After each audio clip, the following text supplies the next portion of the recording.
Friendly greetings, Torley here. We're going to learn how to make a shirt for Second Life, not a photorealistic one, but a very fun, sketchy, if that sounds bad, painterly, and certainly organic looking shirt with unique texturing. We're here in ArtRage, contrary to what some might believe. It's not a mad program, it's a very happiest program, perhaps the happiest rage of all. And what we need to do is, this is a free program. There's a free version for Mac and Windows. The full version is 25 bucks, so you'll notice that some tools are grayed out, but a lot will still work. We can't do layers in this one. But oh, we can use tracing. That's what we're going to do. And then we're going to bring the shirt into Second Life, and it's really, really easy. And hey, a lot of fun. Useful fun. That's what I'm here for, right? So let's go ahead and let's head to the File menu. And what we want to do now is, if you haven't already, create a new painting with these specs. So just no on this one. But I want to go ahead and make something that's 512 by 512. And here's where it gets cool. You can have textures for your simulated grain. Let's go with rough canvas. And you have some degree of customization. You can set a base color. We can, for example, choose a very subtle, not quite manila, but it's a faded yellow. Okay that. And let's go ahead and okay on.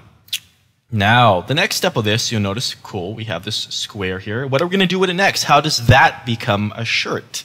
Very simple is your answer. In tracing here, let's click that. And now it's going to ask us to open a tracing image. And the one I'm showing right here is a template by Robin Sojourner, aka Robin Wood in First Life, I believe. And there's also templates by Chip Midnight and by Linda Lab and some others. This is a nice one, though. I encourage you to explore them all, see what works best, or heck, rotate through them. That's the diversity of these generous content creators providing these resources. Give credit where it's due. So I selected this. It's a PSD, a Photoshop file. And yes, even though it doesn't support layers per se, you can easily just open that and it'll just import the whole thing as a faded trace so you can see. So if you click on this tracing thing here, you'll notice now that you can show and hide the tracing image by pressing T. Very easy to toggle it on and off, like that, see? And now, of course, you'll notice the opacity is slightly diminished, so it looks faded, more faded than it actually is. So you'll want to probably go back and forth, which is why it's so handy. Now, ArtRage has a beautiful, beautiful user interface. It's so intuitive, and of course you can zoom. If you have a mouse wheel, you can zoom in like that. Just really simple to use, and it gets more fun. You can do this with your mouse, but if you have a graphics tablet, like I have a Wacom Intuos, you can easily begin drawing in here. So let's click here for normal color. Let's bring out our palette. I'm just going to fetch the tablet. You don't see me doing this, but it's going onto my lap. Don't drop it. Don't drop the tablet, yo.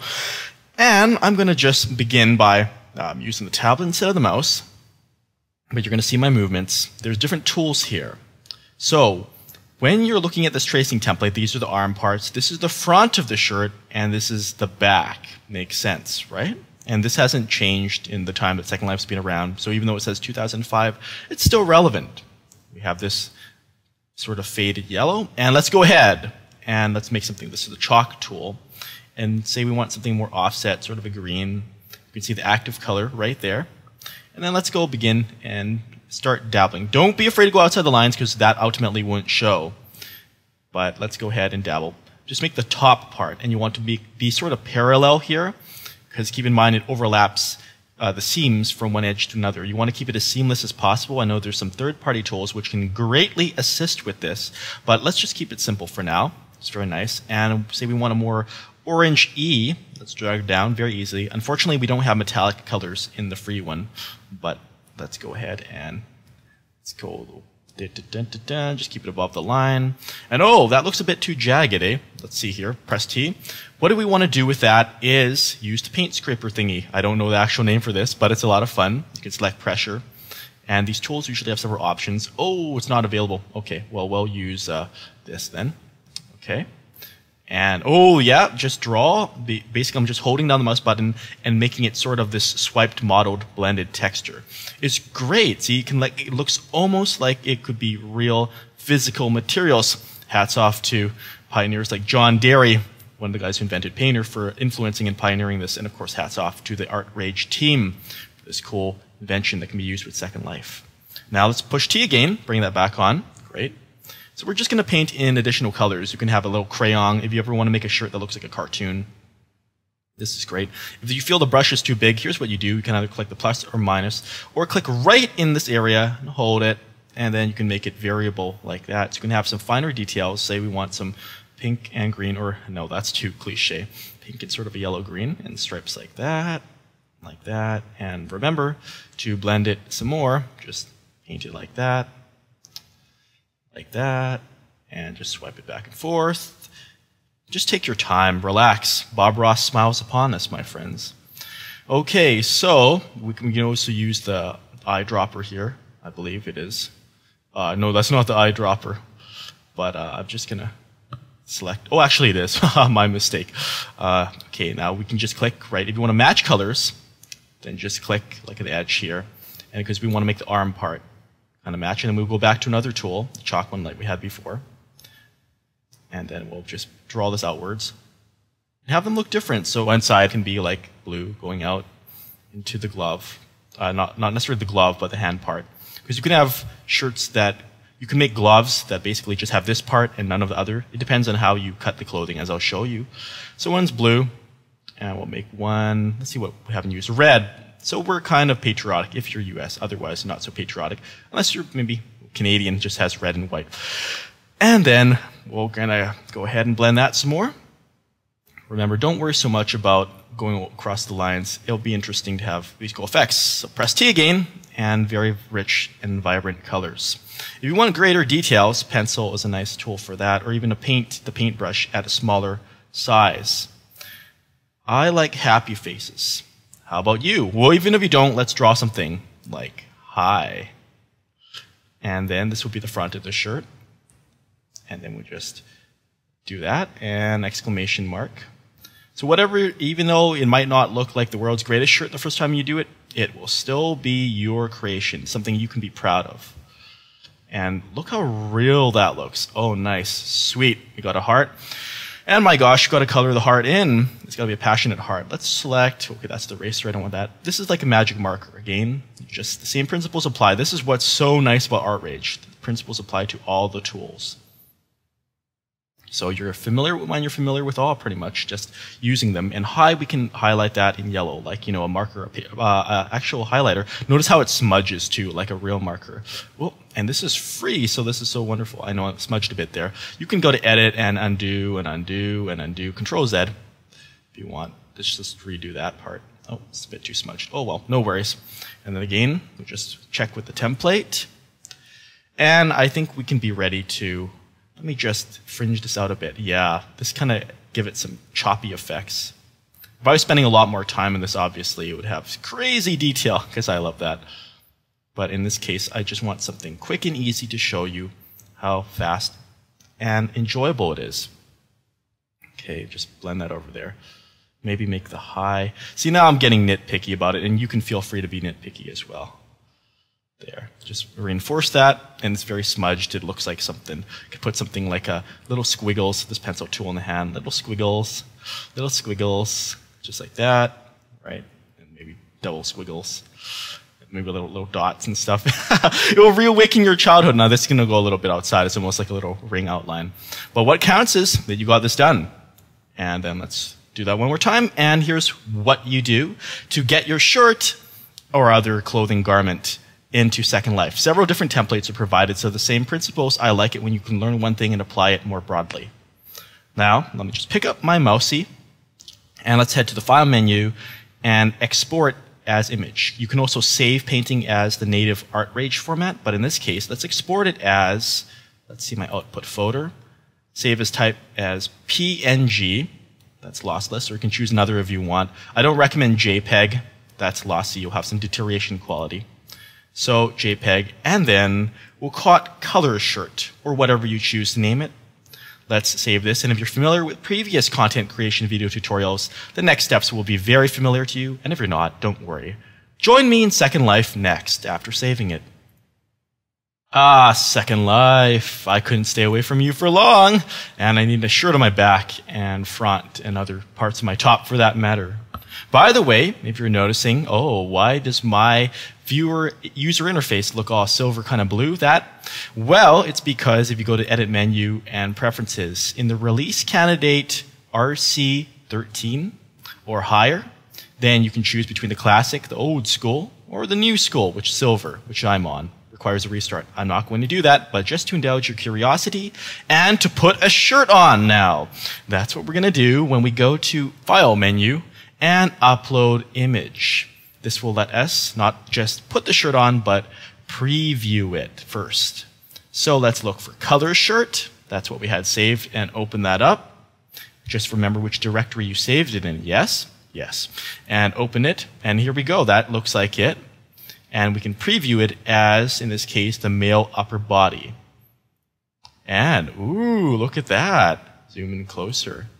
Hey, how about that? Pretty slick, eh? And the lines aren't totally perfectly matched, but they're not bad. How the arms are. It looks kind of more yellowish in this preview than I expected it to. I think that's just because of the atmospheric light. We'll see. We can adjust that. So male upper body, doesn't matter which one of these you pick, just as long as you preview it and you're happy with it, because then you can upload it for $10 Linden. Let's go ahead and do that. And here, Daddy's got to get a new shirt on your back. And okay. Now, right-click yourself and choose Appearance, because then you're going to go into this Appearance Mode editor. Therefore, you want to go to Clothes and Shirt. Clearly, I have no shirt on my back, and I don't have a jacket, which goes on top of the shirt. These are different layers. But in this case, we want to create new shirt, and it gives us a blank white shirt. Boring! We can then tint it, of course, if we wanted to, but the first order of operations is the fabric, because this is the texture which we just uploaded. Click that, and let's select it from our texture folder, the color shirt. It'll probably be on top like that. And we can see it right there. It was just applied. By the way, if I cancel that, another way is in Inventory, if you go to your texture folder, click and drag it. This works in a lot of places of the user interface. When you can select a texture, you can just do that and then just close that to dismiss it. And we can tint it. We can make it more aggressive or whatever. Just variations on a theme. That's fun, isn't it? Just move this more to the side, and we can do things like change the sleeve length. Like, for example, the sleeve length, even when we set to full, the hand things that we didn't draw in aren't going to be shown, because that's part of the gloves, where the gloves go. So if you want to fill that in too, just a quick jaunt, gloves, and create gloves, and with the same fabric, just select that. Built from the same cloth, right? And now you can see, oh, you can't really see that. Let me just select that and make this clear for you. Now, if you look carefully, oh, I'll pull that down. Now the gloves are covered, right? Because gloves go in your hand. But we can take off the gloves for now. Nope. And just go into shirt. Let's focus on this. Focus. So looking at this carefully, we can zoom out, by the way. That's kind of hard. And you can click and drag to zoom, or you can use the mouse wheel. Sleeve length, we can make this a t-shirt, more of a t-shirt, or more formal wear. Shirt bottom, if you want to show my belly buddy button. And the collar goes down or up. Where it is generally fine. But of course, this is great to tweak. You're going to want to tweak this. Depending on how you painted it out, it will have a huge visual effect. Like a baggy shirt. Oh man, that's cool. It's like a couch potato shirt. And collar in the back. I got that fun heart. Oh, it's kind of distorted because of it wasn't so tight like that. But yeah, you can. Whoop, that looks ugly. I don't want that so much. And of course, you can make it more loose, baggy. And then wrinkles. I think this is kind of broken. I don't remember wrinkles having worked effectively in a long time. So you don't see anything in that. Just ignore it. And of course, something you can also do is just click on these squares to go up and down in increments of 10. See? And now that we have this, let's save the shirt. And then let's close it out. And then let's have a look at ourselves with the new shirt we're wearing. Everyone else will see us in this cool organic shirt. It's not quite a hippie shirt. It's really something unique. That's why I like ArtRage so much, just to make something that, hey, it looks like it was really painted on with a lot of realism. It doesn't have the austere kind of perfection of digitality. It has these organic warns to it. Well, speaking of worn, this is a new shirt we have. It's worn. If you don't find it, search your inventory for open bracket and worn. Old trick, eh? And it's right there, and you can right-click and rename it to Super Color Shirt or whatever you want to choose it. name it and right-click, and you can properties. You can give it away to others if you so choose, or you can choose to sell it later on if that's going to be your modus operandi. But for now, here we are in a new shirt that we've assembled in less than the space and worn in less than 15 minutes. We're going a little over now, but just to show you how effortless. Well, there's some effort, but the more you do it, the less resistance there will be. And of course, I can go forward, and you can even do crazy things like I love these tangents. Showing you this stuff is so much fun. If you were to go ahead and like apply the fabric to a skirt, it wouldn't end up right. But you could experiment nonetheless. It's not meant to go there because the template is different. But see, now I have the heart there, and this is just really hilarious. So you can experiment and customize your look. Don't be afraid to experiment. Be brave to express yourself. That's what Second Life is largely about. And there we have it. Now I can fly on to new worlds and new places and show people what kind of rock-ass clothing I got on. Woohoo! Yay, it's around time. Oh. Did someone leave a jet ski? Oh, I don't think I can take that over, but that'll be fun to go around cruising in this. And this has been Torley Linden wishing you all the best in your Second Life. Content creation is less difficult than you think it is. Go ahead, get started. And oh, one last thing. Please do show me, whether it's a picture or send the actual clothes to me. You can do that by search, and you can look for, in the People tab, you can look for Torley Linden. And then what you need to do is, if you're wearing the clothes, just click and drag it right onto my inventory, and then you will have sent it to me. Of course, here I'm sending it to myself. It's pointless. My other account, I mean. I'd love to see what you come up with. Rock on and be enlightened.